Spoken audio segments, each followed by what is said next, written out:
This video is made possible by CuriosityStream and Nebula. Watch another brand new episode in my monthly, ongoing modern conflict series on Nebula that covers the many recent wars and conflicts of the 21st century, with 15 full-length episodes already uploaded ranging from Russia's many conflicts in Ukraine, Transnistria, Georgia, and Chechnya, to the US-Iran conflict, Greece-Turkey conflict, and many more, with brand new episodes coming out every month, all of which you can access by simply signing up for the CuriosityStream Nebula Bundle deal for less than $15 a year at curiositystream.com/RealLifeLore. This is David Beasley. He's the man who currently runs the United Nations World Food Program, the largest humanitarian organization in the world that is focused on global hunger and food security. Listen to what he has to say during this speech back from February of 2022 while speaking about impoverished countries around the world. So these are the countries that are struggling in such a way that if we do not address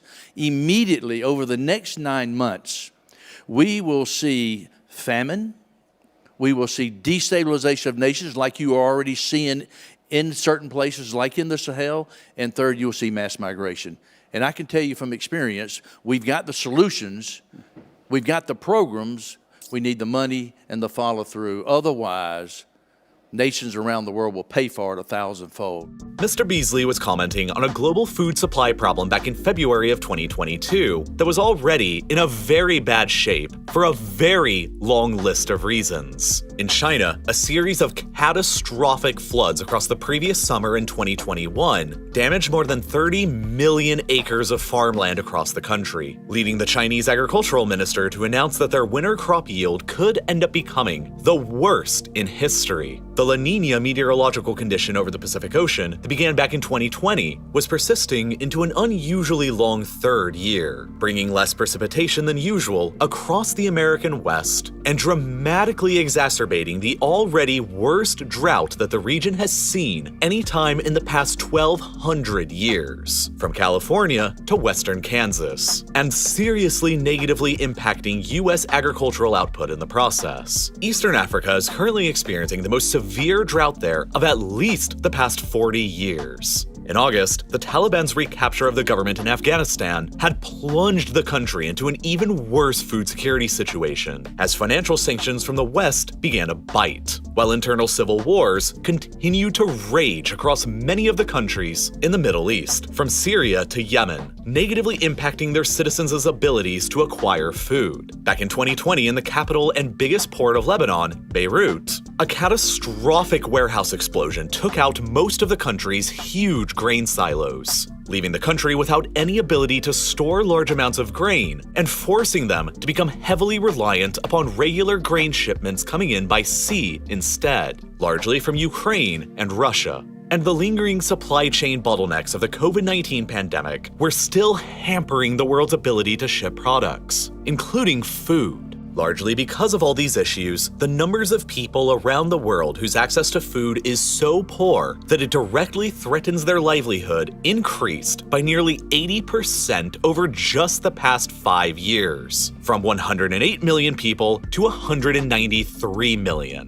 So, as you can see, the global supply chain of food was already under a lot of stress when Mr. Beasley publicly announced his warnings of famine, instability, and mass migrations around the world over the next 9 months at the Munich Security Conference on the 18th of February, 2022. And then, just 6 days after those warnings were made, Vladimir Putin ordered nearly 200,000 Russian soldiers to invade Ukraine, and the global food situation immediately went from bad to absolutely catastrophic. Before the invasion began, Ukraine was among the world's most significant agricultural powerhouses, ranking 5th in global wheat exports, 3rd in barley exports, 3rd in corn exports, and 1st in oilseed exports. Blessed with an abundance of some of the richest and most fertile black soils found anywhere in the world, across the vast Eurasian steppe that spans throughout southern Ukraine and Russia, these two countries have been among the world's top agricultural powerhouses for hundreds of years. Ukraine alone provides nearly 9% of all the wheat that's traded in the world, and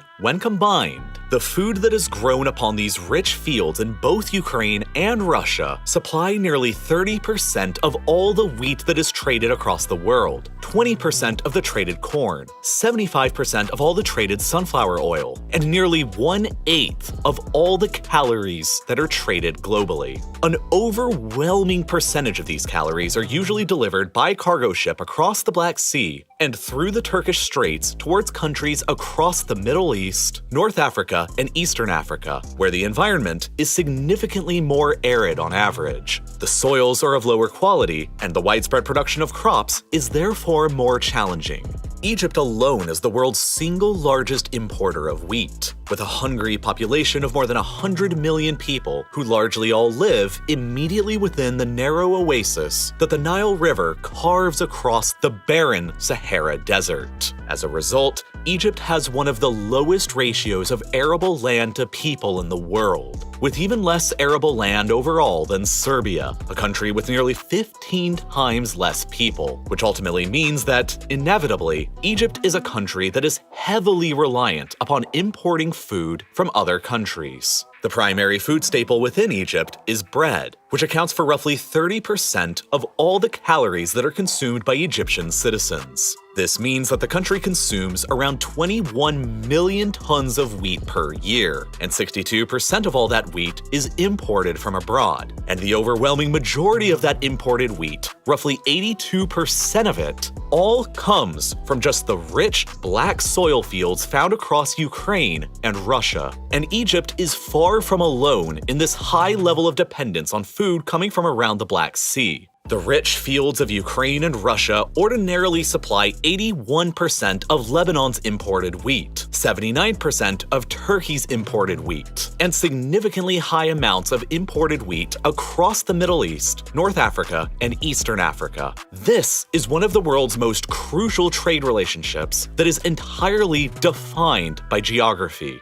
And it is very difficult for any of these countries who receive large amounts of Black Sea grains to find economic alternative suppliers. Other rich and fertile agricultural areas in the world like Western Europe, Canada, the United States, Brazil, India, or China are all significantly further away and have their own geographically determined trade routes already going on. And so, sending any grains from these regions to the Middle East or North Africa would consequently take longer and be more expensive when compared with the closer by fields of Ukraine and Russia. Within Ukraine itself, these were the provinces that produced the most of that hugely important food supply that fed some 400 million people around the world in the years immediately prior to the invasion, heavily concentrated within the southeast, central south, and western portions of the country. However, these are largely the exact same areas of the country that have seen the most intense levels of fighting since the Russians invaded back in February. At present, nearly 1/3 of Ukraine's rich farmland is either directly beneath Russian military occupation or has been bombed or mined so severely that it's no longer considered safe for farming. And so to say that the war has disrupted Ukraine's usual agricultural productivity would be an absurd understatement. The war has absolutely crippled Ukraine's ability to produce and export their usual crops. For example, the vast majority of Ukraine's wheat crop is winter wheat that is planted during the autumn months between September and November, and then ordinarily harvested during June and July the following year. This entire wheat crop within Ukraine that was planted last year is therefore supposed to be being harvested right now. But half of those winter wheat fields are currently beneath Russian military occupation, or still being actively fought over, which ultimately means that a lot of the usual harvesting of this wheat crop isn't going to happen at all this year. And then, only to make matters even more severe, even if the Ukrainian farmers were somehow miraculously capable of harvesting all of their crops this year, they simply don't really have anywhere to store it because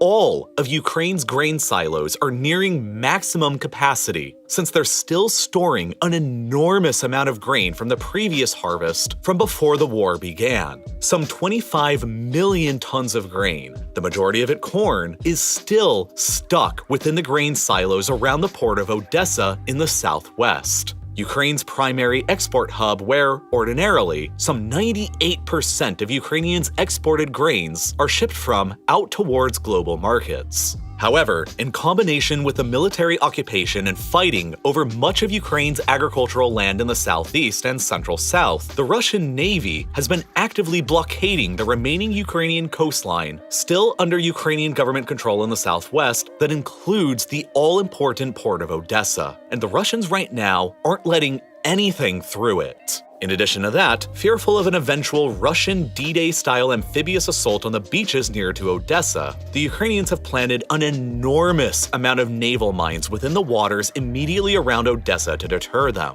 But both of these factors combined mean that Ukraine isn't capable of exporting any of their usual crops out to the global market, even if they were harvesting all of their crops. Which means that tens of millions of tons of food stored in Odessa's grain silos are likely going to begin rotting, and the next crop that is supposed to be being harvested right now will likely also rot to nothing. It's quite possible that Ukraine's total exports of food this year, which are usually in the top 5 globally, will end up being effectively zero, and the country could end up becoming a net importer of food this year instead if the war gets bad enough. This all on its own could end up taking out roughly 5% of all the traded calories in the world during a normal year, which, in addition to all the other problems going on right now with the global food supply, will have disastrous consequences that will reverberate across the entire world, but will be felt most severely across Ukraine's normal grain export destinations in the Middle East, North Africa, and Eastern Africa. Now obviously, one of the biggest problems creating this whole situation is the ongoing Russian blockade of Ukraine's southwestern coast and Odessa, which isn't allowing any of Ukraine's agricultural exports to leave from port. And to make matters even still worse, the Joint War Committee of Lloyd's Insurance, one of the largest maritime shipping insurance companies in the world, has now labeled the entire Ukrainian coast and northern Black Sea a region of, quote, high risk, which basically means that insurance premiums for cargo ships operating within this area right now are sky high. In order to get around the blockade and the insurance issues, there have been some proposals made to reroute a lot of Ukraine's agricultural products from maritime shipping out of Odessa towards overland shipments by rail and truck towards the European Union, and over to other maritime ports in Romania, Bulgaria, Poland, or the Baltic states. But there's a number of problems with this idea. First of all, most of the European Union and Ukraine use different rail gauges for their railroads, which creates a man-made choke point for rail-based trade at the Ukrainian-EU border. Ukraine's entire infrastructure has been built out over decades to get their grain down to ports on the Black Sea to ship out by container vessel, and shipping it out over land to the European Union will simply not be as efficient or quick. Therefore, even the most optimistic of planners expect that the Ukrainians won't be able to get any more than 20% of their usual global grain exports out to the EU by land using rail and trucks. The vast majority of Ukraine's grain can only get out by sea through Ukraine's own ports on the Black Sea and through the Turkish Straits. But how can this be done with a Russian naval blockade? This problem has led Lithuania, a NATO and European Union member state today, an ex-Soviet republic of the past, to propose a second and far more dangerous option. They have proposed forming what they call a naval coalition of the willing, an alliance of nations that will send armed ships into the Black Sea to safely escort Ukrainian merchant ships carrying the all-important grain through the Russian blockade and out to world markets. And while risky, such an action would have some historical precedent. During the Iran-Iraq War throughout the 1980s, the United States Navy carried out the largest convoy operation since the Second World War when it agreed to escort Kuwaiti oil tankers through the maelstrom of the war-torn Persian Gulf so that their enormous oil resources would continue reaching the global market. However, that operation was rife with controversy. American escort vessels were struck routinely by both Iraqi and Iranian ordnance that almost brought the United States formally into the conflict. And then, in 1988, one of these American warships misidentified an Iranian passenger jet that was still flying within Iranian airspace and fired a missile at it that shot the plane down, killing all 290 civilians who were on board, an action that the US government, still to this day, has never formally apologized for or acknowledged any responsibility over. If the United States carried out a similar operation today within the Black Sea, similar accidents and misunderstandings can happen, except the difference this time is that unlike Iran, Russia is the world's largest nuclear power, with at least 1,500 nuclear long-range missiles ready to fire at a moment's notice. Moreover, the Russians have an absolute arsenal of anti-ship and area denial capabilities, with their numerous weapon systems stationed within the Crimean Peninsula, enabling them to effectively dominate the waters of the Black Sea from the land. Any Allied ships escorting Ukrainian merchant vessels out of Odessa have to be prepared to potentially come under fire from the Russians for violating their blockade. And in that event, the Allied ships must be willing to return fire or the entire operation is pointless. But if they do return fire, that leads to a direct military confrontation between themselves and the Russians, with uncertain but potentially catastrophic risks of escalation even further. And then there's still the fact that the Ukrainians have mined the hell out of the waters around Odessa themselves. If the convoys are going to be successful, Ukraine will have to remove most of those mines. But they aren't likely to do that because doing so would free up the amphibious invasion path for the Russians towards Odessa. The Ukrainian government has offered that they would be willing to remove the mines if the West provided them with long-range anti-ship missiles, but that remains to be seen if it'll actually happen or not. In many ways, the problem with Allied convoys escorting Ukrainian merchant ships across the Black Sea is very similar to the debate on declaring a no-fly zone over Ukraine's airspace. Is this ultimately an issue that NATO is willing to risk a direct war with Russia over? And, like the no-fly zone, the answer so far has been a resounding no. And moreover, even if they did agree to help out by sending in the armed convoys, the West is severely limited in their legal abilities to send warships into the Black Sea because of Turkey's own control over the Dardanelles and the Bosphorus, the strategic gates between the Mediterranean and Black Seas that they have controlled for centuries, and through which access is highly regulated by the 1936-era treaty known as the Montreux Convention. Under that treaty, Turkey is enabled to control the passage of warships through the straits during times of war. And so on the 28th of February, just 4 days after the Russians invaded Ukraine, the Turks invoked Article 19 of the Montreux Convention, which blocked the passage of all warships through the straits that belonged to belligerent states, which, for the moment, has most severely affected the Russians. On the 14th of April, Ukrainian forces fired 2 anti-ship missiles that struck the flagship of the Russian Black Sea Fleet, the Moskva, which led to its sinking shortly afterwards. This was a moment of immense historical significance, because it marked not only the largest warship ever sunk during wartime since the Second World War, but also the first time that the Russian Navy itself had lost a flagship in over a century since the Russo-Japanese War of 1905. And because of the Turks' invocation of Article 19, the Russians are presently legally prohibited from sending in any replacements for the Moskva or any other naval casualties they suffer into the Black Sea. And so their losses there are effectively irreplaceable right now.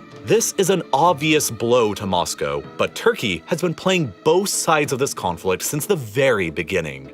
The Turks have informally requested that all other countries not send any warships into the Black Sea as well. And while it hasn't happened yet, Turkey is theoretically enabled under Article 21 of the Montreux Convention to officially completely shut down their gates into the Black Sea to all nations' warships if their government only claims threats of imminent danger and war. Turkey effectively possesses the legal right to deny Allied convoys into the Black Sea if they felt like it. And even if they didn't, the Montreux Convention also restricts the numbers of warships that non-Black Sea coastal states may send into the Black Sea anyway, and how long they're allowed to stay there. And thus, even if Turkey was on board with the whole convoy operation, NATO allies from outside of the Black Sea, like the United States or United Kingdom, would have to frequently rotate their own ships in and out of it. On the other hand, the Turkish Navy itself isn't bound by any of these legal restrictions through their own gates. which is why many have called for the Turks to be the ones to lead the convoy operation in Ukraine.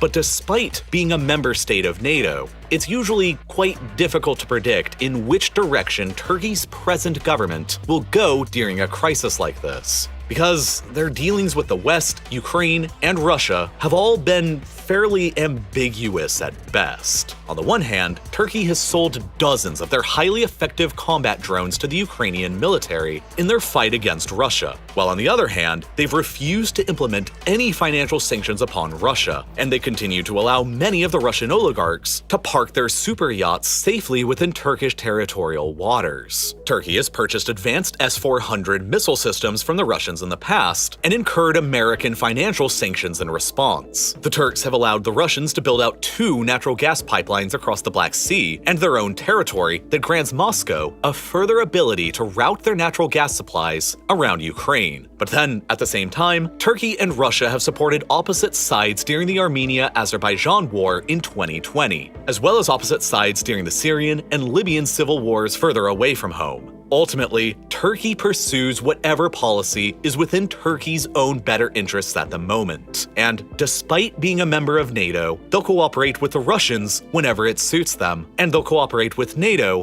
whenever it suits them. And when it comes to convoys and NATO warships operating in support of the Ukrainians within the Black Sea, it remains to be seen which side they would ultimately land on. This is all ultimately why there really aren't any good solutions to fix this looming global starvation problem coming from around the Black Sea. The West blames the Russians for engineering the crisis, while the Russians are blaming the West for imposing sanctions upon them. Moscow has offered to loosen up the blockade and allow the Ukrainian grain shipments to continue in exchange for the West relenting on their financial sanctions, which they've so far refused to do, accusing the Russians of holding the Ukrainian food as a hostage in the negotiations. Antonio Guterres, the current serving United Nations Secretary General, has stated his opinion that a compromise should be made wherein the Russians agree to lift the blockade in exchange for the West relenting on many of the sanctions that have been placed on Russian and Belarusian fertilizer products. But to be honest, that seems pretty unlikely because as the Russian army continues to struggle and fails to make any big gains on the Ukrainian battlefield, their shifting strategy towards economic warfare is only likely to continue. The blockade of Ukraine's ports, from the perspective of Moscow, is generally intended to strangle the Ukrainian economy into submission by simultaneously blocking their exports from leaving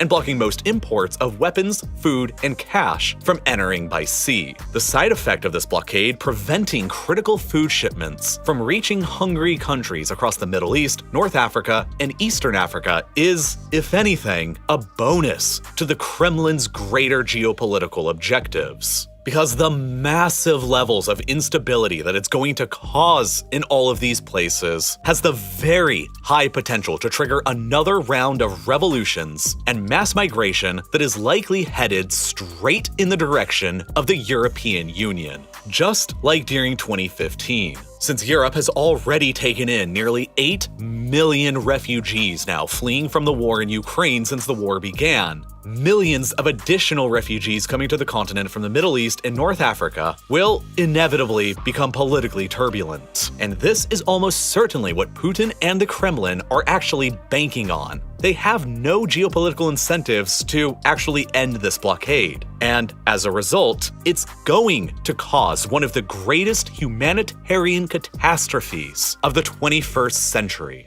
And then, to make this horrific situation even worse, further problems around the world since the invasion began have added even further fuel to the already raging fire. Fertilizer worldwide is currently in a short supply for a number of factors. Fertilizer production within the United States last year was hurt tremendously by the Great North American Winter Storm in February that became the costliest natural disaster in American history, as it devastated states from New York to Texas and caused nearly $200 billion in economic damages. Hurricane Ida that struck the coast of Louisiana later on in August caused even more devastation, adding a further $75 billion more in natural disaster-induced economic damages to America for the year, and disrupting America's production of fertilizer even further. Then, China, the world's third largest exporter of urea, a critical raw material that's used to create nitrophosphate fertilizer, completely banned all of their urea exports back in December in the wake of their zero-COVID lockdown policies. And then, following the Western sanctions placed upon Russia after their invasion, Moscow decided to retaliate by suspending all of their own fertilizer exports, which is pretty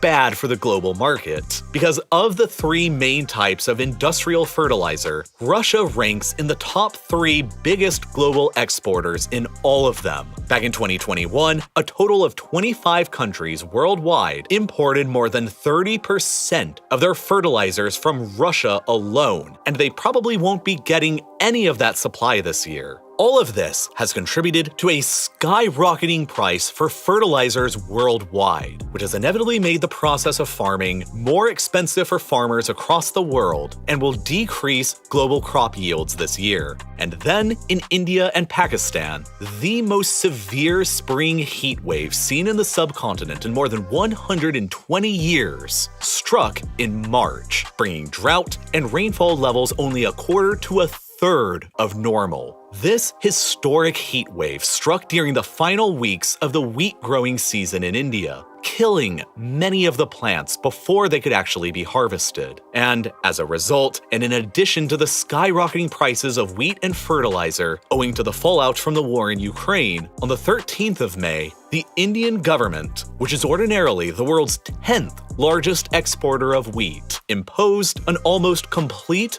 ban on the country's wheat exports, with minimal exceptions. There are currently 26 countries around the world that have now issued serious restrictions on food exports, including the Russians, who partially banned their own wheat and corn exports following the Western sanctions. In total, all of these export restrictions combined from these 26 countries are currently restricting roughly 15% of all the calories that are normally traded worldwide, which I cannot stress enough will become an absolute catastrophe if it isn't resolved very quickly. There are some creative methods that have been proposed that could help solve the problem, but they all have a number of associated cons. While increasing the supply of food this year is going to be very difficult, perhaps it would be easier to ease off of the demand. For example, roughly 10% of all the grains grown worldwide are currently being used to produce biofuel, and roughly 18% of all vegetable oils are used to produce biodiesel. Demand for biofuels have exploded recently as many countries around the world have tried to find alternatives to fossil fuels, but their production is having a huge impact on the availability of our finite and stretched food supply to feed the world right now.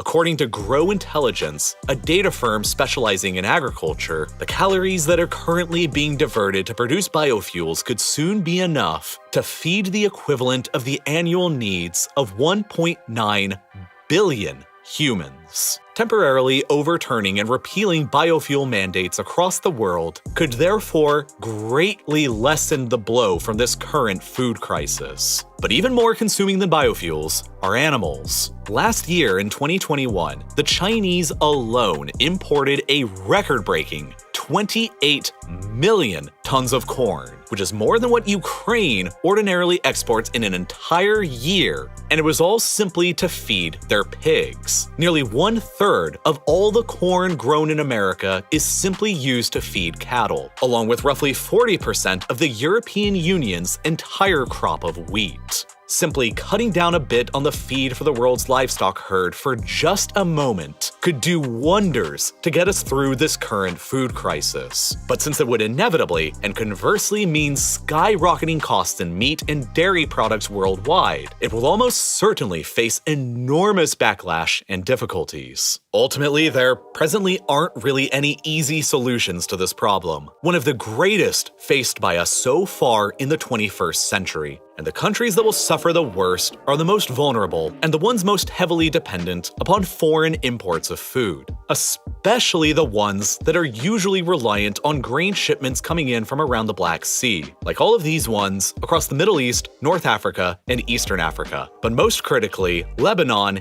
Egypt, and Yemen. who will each struggle to acquire alternative supplies of grain that they need to feed their populations this year. Expect that many of these countries are going to have a lot of problems and even worse instability than usual within the next 9 months from when this video was posted. This is a global problem that is the culmination of both global climate change and global geopolitics. At the epicenter of the problem, however, are the geopolitical realities revolving around the Black Sea, a body of water that has caused problems for the world's food supply plenty of times in the past. In 1915, the Ottoman Empire had joined the Germans in the First World War and used their control over the Bosphorus and the Dardanelles to block all of the grain exports from the Russian Empire, which at the time included Ukraine, from entering onto the global market. This has always been the greatest weakness of these rich agricultural fields in southern Ukraine and Russia across the Eurasian steppe. That ultimately, the best and really only way to get the massive amounts of grain that can be grown on them out to feed the hungry masses of the world can be completely blocked by whomever controls the access to this choke point, the gates to the Mediterranean. During the First World War, the Allies were so desperate to break these gates open and free up the Russian and Ukrainian grain shipments that they landed at the beaches of Gallipoli near to the Dardanelles and suffered 250,000 casualties before retreating in defeat. And now, once again in modern times, NATO finds itself in a highly similar historical circumstance to the Entente powers of 1915. They must find a way to get Ukraine's enormous supply of grains out past the Russian naval blockade in order to feed the world, or the world will suffer a catastrophe of unprecedented scale in the 21st century. In these times, perhaps more than anywhere else in the world, the Black Sea represents the largest convergence of competing global powers. And this is precisely what makes it the most unstable and one of the most strategically important bodies of water to be found anywhere on the planet.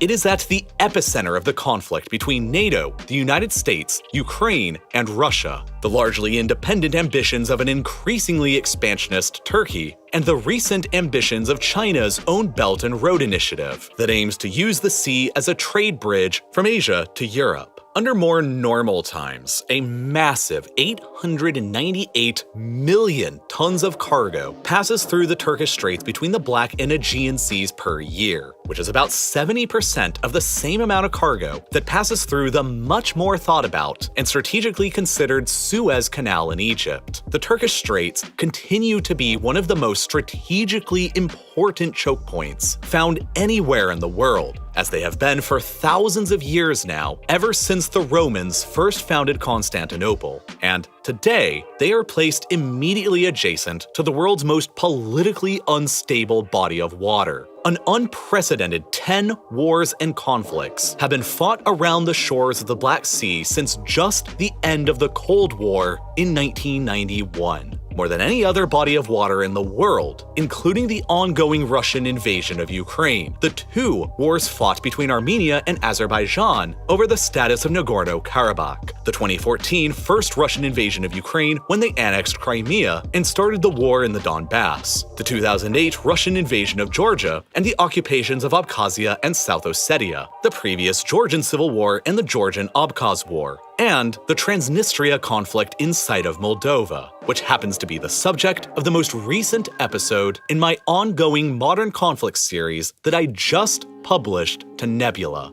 which, as you've almost certainly heard by now, is home to tons of exclusive, ad-free content from dozens of educational creators like myself, including my entire Modern Conflicts series. This is a series where I upload new, full-length episodes every single month, covering recent wars and conflicts in depth that have occurred since the end of the Cold War during most of our lifetimes. My most recent episode in this series that covers the Transnistria conflict within Moldova is a very important one because it explains in depth how Transnistria came to be a breakaway state inside of Moldova, why the Russian military got involved in the first place supporting them fighting against the Moldovan government, and what that war's implications mean for the current ongoing Russian invasion of Ukraine. There are 14 other full-length episodes in this series that I've produced with more than 5 hours of combined content as well that you can go and watch right now, ranging from most of the other conflicts that Russia has fought in recent times, like the ongoing Russo-Ukraine conflict, the Russian invasion of Georgia, and the Russian invasions of Chechnya,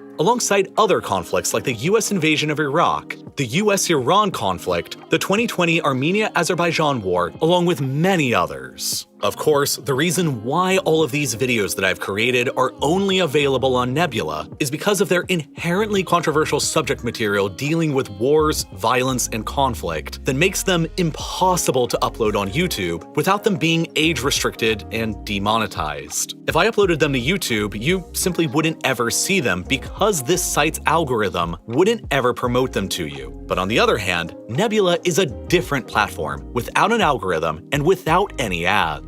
It's just a platform about great and unique content made by great and independent educational creators with plenty of other unique, exclusive bonus content from tons of other independent creators you probably already know, like Real Engineering's incredible Battle of Britain series, multiple hour-long plus documentaries from Wendover Productions, and half as interesting's hilarious travel-themed game shows. The best way to get access to Nebula and all of this incredible content is definitely through the amazing CuriosityStream Nebula bundle deal. And with its current sales price, it's less than $15 a year to get full access to both sites. And CuriosityStream has some phenomenal stuff that you're definitely going to enjoy as well, like Afghanistan 1979. An hour-long documentary focusing on the entire Soviet invasion of Afghanistan from beginning to end, with modern interviews from historical figures of the era like Mikhail Gorbachev and the wife of Iran's final Shah. If you want to see a documentary explaining in depth the historical trend of Russian leadership making very poor foreign policy invasion decisions, then this is the documentary for you to go and watch right now. I really can't recommend it enough, and I genuinely don't know about a better deal that exists anywhere in streaming. You get 2 streaming sites, both with content you'll actually watch, and all for less than $15 a